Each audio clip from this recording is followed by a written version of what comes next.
Hello, my name is John Speck. Welcome to this All 24 video. Coach Waterman and I have a special guest today, Coach Joe Demore. He is the offensive coordinator of the Essex Ravens. Thanks for being with us, Coach. Hey, thanks for having me, guys.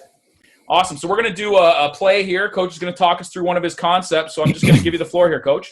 Okay, so obviously, this summer and taking over, the OC and last summer, and really looking at ways to be productive in a short period of time. We don't have the luxuries of university sports where we have the kids on 6-7 hours a day. We can watch film, we practice every day and things like that. We really only had our kids for 2 days a week, and then we played on Saturdays. So it was really trying to simplify concepts. Once I implemented them, really staying with them and really limiting the amount of things that we added throughout the week, and just in order to play fast and stuff like that. So, really looking at it, I saw one of your other shows talking about, one defender reads and really got into that. That's really what my, focus point was with the quarterback and things like that. So, looking at this play here, queen over is really just our formation. Obviously, queen, we call our queen double tight. That's our double tight formation. And it's regularly 2-by-1 to the field, one receiver to the boundary, and then we got the double tight. When we call queen over, we basically bring the boundary receiver over and we basically overload the field side. And it really allows us to kind of dictate what the defense is doing. My big philosophy is that, in this kind of scenario with 2 days a week, even though we only have limited practice, so does the defense. And really for us, we try to get into formations that I know as an offense coordinator that you're more likely going to check to. And you'll have one check, and because you really don't have the time to have multiple, checks to it. And really get you into defenses that I know that, once you're in it, I can see it and know exactly what you're doing. And then I can really attack, kind of the deficiencies there. So, really my philosophy offensively has been to, kind of change of attacking rules of defenses and what they're doing, as opposed to what do you do to attack cover three? Cover three looks a lot of different ways in Canadian football.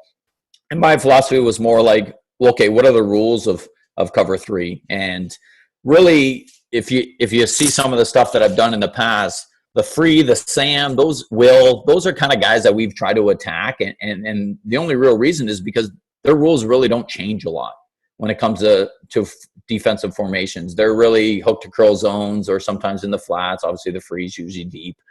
And really allows our quarterback to get a simple read. And he's not trying to guess what the half's doing, if he's high or low or the corner's high or low. He's really getting that. So, really for this, everything that we build into, we always have a man-to-man read right away. So pre-snap, we look at it.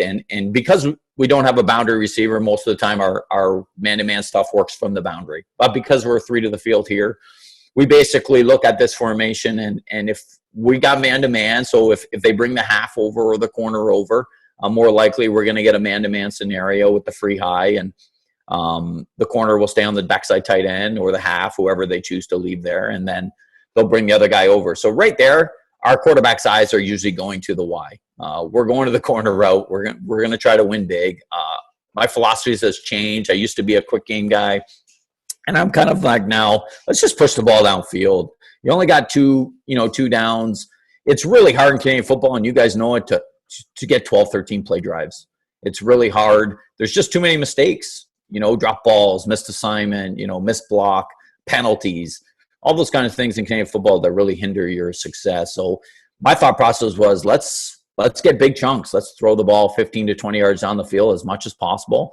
And maybe we can score in a 4-play drive and a 5-play drive as opposed to 12 and 13-play drives. And it really was successful for us this summer. We were pushing 15, 16 yards of completion, as a passing team. And really, yeah, was our completion percentage lower? Yeah, we were up near, 58, 59% completion percentage. But you know what? When you didn't get completions, you pushed the ball downfield. And really, I kind of took that philosophy as opposed to being a 80% completion percentage and only covering 20, 25 yards, downfield and things like that. So, because eventually you're going to make a mistake and you're going to punt. So really we try to get as downfield as much as possible. So the Y became right off the bat, our read in man-to-man.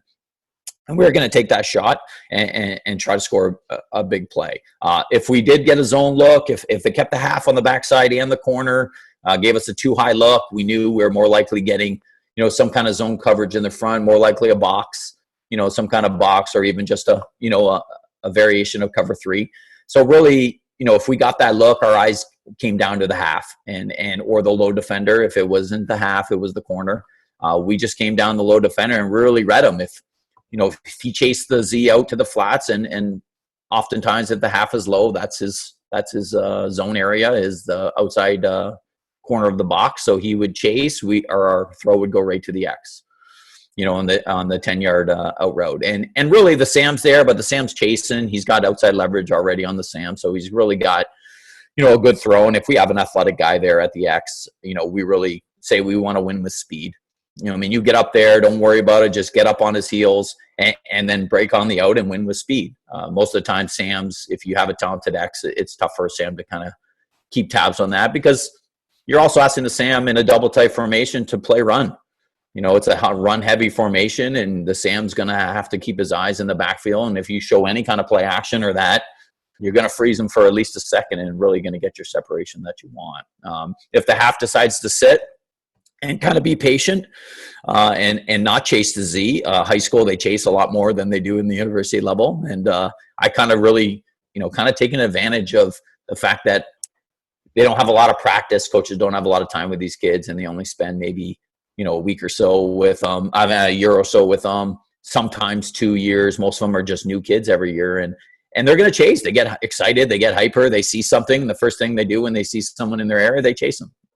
And really try to design things to kind of force kids to chase people. And, it worked well for us. But if they do, in university where they're coached on a regular basis, and I know John, like as a defensive guy, like it's like, you don't want you to chase. That's like the thing. Let's give up the short throw. Don't chase, because they're trying to clear a zone for, a deeper throw. And if they do that, then we'll take the Z. We'll take the out on the Z and get 5 yards and out there in the field. If the corner, oftentimes the field corner is, maybe not the best tackler, and things like that. He's a guy out there that has to tackle in space. And if, the Z's talented enough to make him miss, we could end up with a big play on a 5-yard throw. So that's kind of what our philosophy is.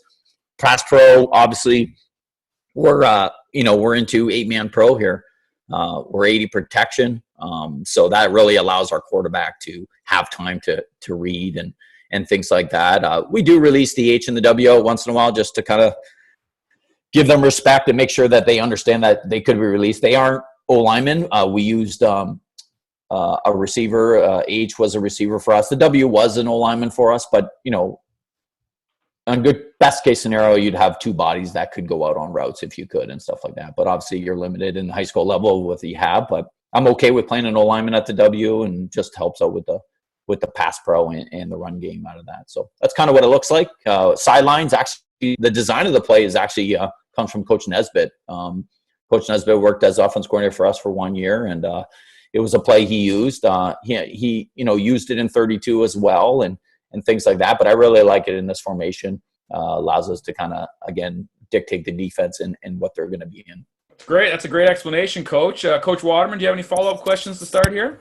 Yeah, I really like what you're showing here, Coach. And you mentioned the fact that if you get man, you're gonna hit that corner. That's one of the options. And if you get zone, you're really going to read that quick out by the Z receiver and then work back towards that deeper out. So I guess you can, as you're scouting teams, you got to get a feel for how they react to those guys, those low defenders, that first out, and then that can help your quarterback with some information, right? Yeah, a lot of times, often it's a little bit challenging with film and things like that in the summer. And, oftentimes guys don't play this kind of formation. So when you get into a game, you really don't know how they're going to react. I've always kind of had the philosophy as an offensive guy. I usually script my first 10 plays. And when I do that, it's really designed to just see what they're doing. Usually in my 10 plays, I'll probably have at least 6 formations within those 10 plays. And, I know Coach Mills, who, and I coach together, used to always, he likes to start quick and all that. And oftentimes I really didn't look at those 10 plays at trying to score. I really, kind of looked at it like, let's just see what they're doing, because once I can dictate and really getting into formations like this, 41, 31, those are kind of formations where oftentimes you kind of get a check and you understand where they're kind of doing. I'd get into those formations early, see where they're at, make notes, and then have really a game plan bounce off based on what they would do as defenders. And it's often hard to get the quarterback to throw that Z. It is a pretty big throw, especially at the high school level. I did have two quarterbacks lucky enough to have pretty good arms. We were able to make that throw. But, I know, Coach Knox, who I built a pretty good relationship back in the university days. You watch them on defense, like they don't really defend the one.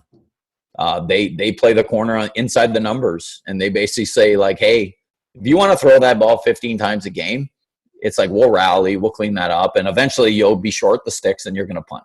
And if you want to throw that vertical bomb 80 yards to try to get 30, go ahead, and we'll recover from it and things like that. And he's always had that philosophy. So, it's hard to kind of be, as an offense corner, be, diligent and to throw that when it's open. And you'll see I only have 3 clips, but if you look at this clip throughout our course of the year, the Z's open quite a bit.